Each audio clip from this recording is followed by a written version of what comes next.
Hello, welcome to my YouTube channel. If you're here for the first time, warm welcome, and thank you very much for always coming back and watching my video. And today I'm going to speak about, in fact, today I'm going to talk about this topic that I'm going to talk about was asked by my subscriber. I asked subscriber to give me the topic that they want me to talk. So if I have enough time, I'll speak a lot of them, answer a lot of them. If I don't, I probably just answer two or not. So the first one was asked by Corinne Meyer, and she was asking me to say, Jay, please speak about codependency in addiction. The term codependency in addiction. What does it mean? So I'm just going to share with you the term codependency in addiction. I'm going to read here. It's an emotion and behavior condition that affects an individual's abilities to have a healthy mutual relationship. So in other words, this codependency behavior make person who is together with someone who is addicted in a relationship. Could be a mother and the son and the mother, could be husband and a wife. They are in this unhealthy relationship.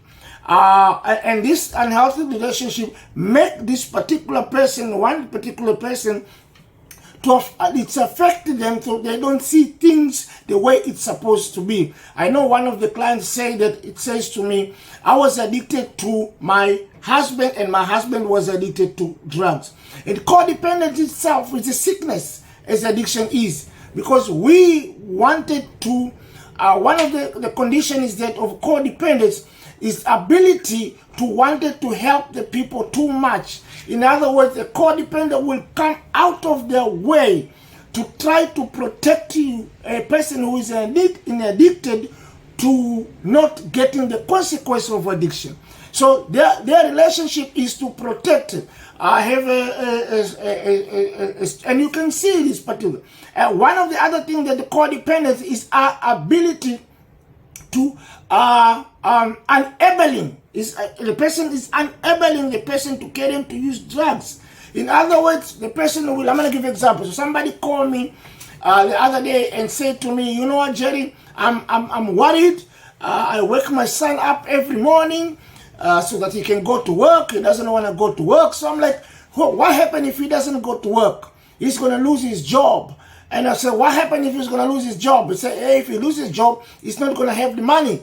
So I said, what's wrong with that? And they say, no, I want him to have money. So I told him, look, the way that you're doing that is codependence. In actually, you are enabling him to carry on to use drugs because you're waking up so he can go to work, he make that money. You don't see money as the mother. The money go to the merchant to buy drugs. So you are enabling. You are in codependence. In other words, the person who use drugs, for them to carry on to use, they have to depend on somebody.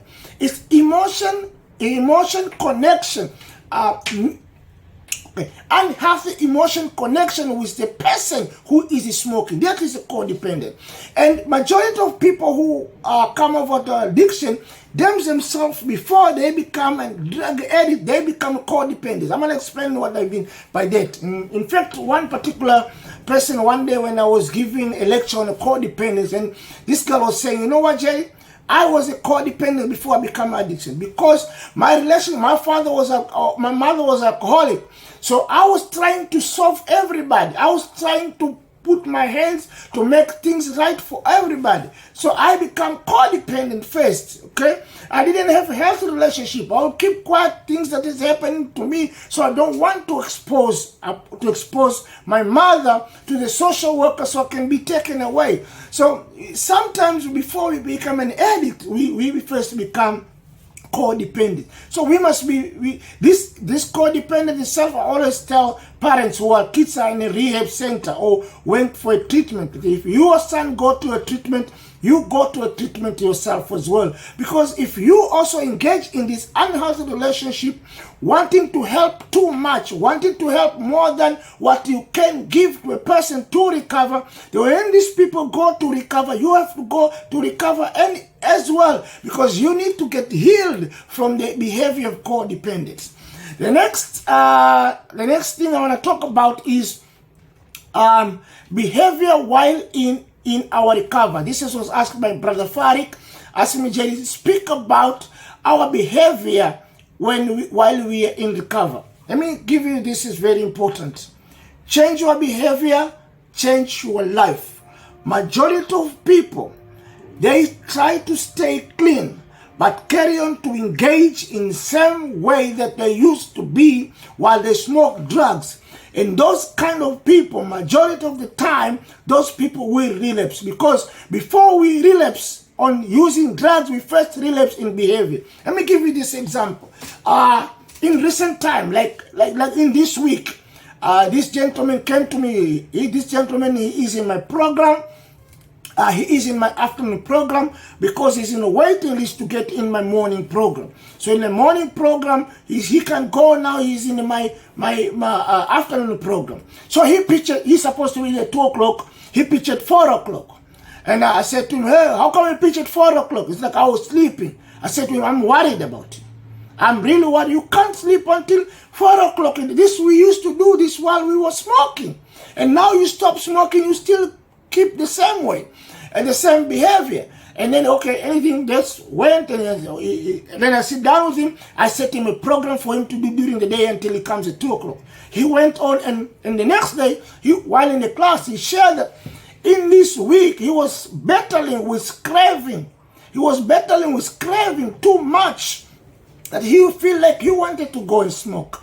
You see, because he was already behaving like the same way that we used to smoke. So we need to change the behavior. We need to our behavior completely change. Just imagine that I'm going to give you another example. Just imagine this is your behavior. Every time you get upset, you go and smoke. Every time you get upset, you go. Or every time you fight, you get upset. And now, every time you engage in a fight, in an argument, those kind of behavior, you will go and want to smoke. So how long will you be able to hold?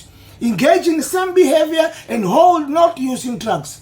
You can't hold it for too long. So change. That's why when we do addiction, it's not only stopping drugs. It's not only stopping drugs.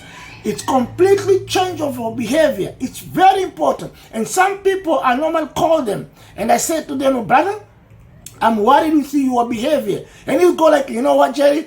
Don't judge me. Who are you to judge me? I'm saying, no, I'm not judging. But I have watched the way you move. And I can see that you are going back into your addiction. Because we first relapse in our behavior before we pick our drugs. So watch out for our behavior. And number 3 today, I think this was asked by a guy called Leon. Asked me, Jerry, speak about gratitude. Wow, this is the thing that I'm going to spend the last 2 minutes to speak about gratitude. I think it's Jim Rohn who say, be grateful for what you are, for what you have, in pursuit for what you want to become.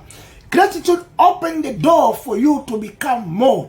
Gratitude helps you not to have stress, to become stress-free. Just be grateful for what you have. I know the person say, I was once, I'm trying to think what you say. I was once complaining about my shoes until I saw the man who did not have the feet. And the person said, I was once complaining about my legs until I was once complaining about my feet until I saw the man who does not have the legs. You need to understand, you have to be gratitude for what you have in pursuit to what you want to become. Let me give you this example. Let's say you are walking on the street and you see 2 beggars standing opposite each other, and you give them money, 10 rand each. And this beggar will say, one will say, thank you very much, sir. I really appreciate it. Thank you very much. And another one will just say, oh, okay, just put there. It's just 10 rand and go. And next day you come back again, it's the same. This one is so grateful. He said, I'm very happy, sir, for giving me this money. Another one tell you, oh, no, okay, just keep them. The next time you come back, you only have 110 rand. Who will you give? A majority of people say, I will give the one who showed the gratitude. Now you do the same. You be grateful for what you have in pursuit of what to become. It will open the door because you will understand. And here's the thing. Gratitude, you must be verbalized for you to be able to to understand, to come out of from your subconscious mind to conscious mind. Words trigger action. You need, I teach people to do the savers. And in the saver, the first part of the saver is a prayer of a gratitude for everything, couch, clothes, everything that you have. You see, you cannot be ever upset when you sit in the traffic. If you sit in the traffic, if you have a car, if you have done a gratitude prayer in the morning, you will appreciate. But some people, they don't even have a car. So thank God that I have a car, but I'm in traffic. But you can only be grumpy and mourning of the traffic on the things that you doesn't have, because you fail to acknowledge the things that you have. So gratitude opened the door for you to become. I hope this video helped you. If it's helped you guys, please subscribe to my YouTube channel, hit that notification button, and give me a like. Guys, thank you very much. I appreciate for always coming back and watching my video. God bless you, and bye for now. Peace.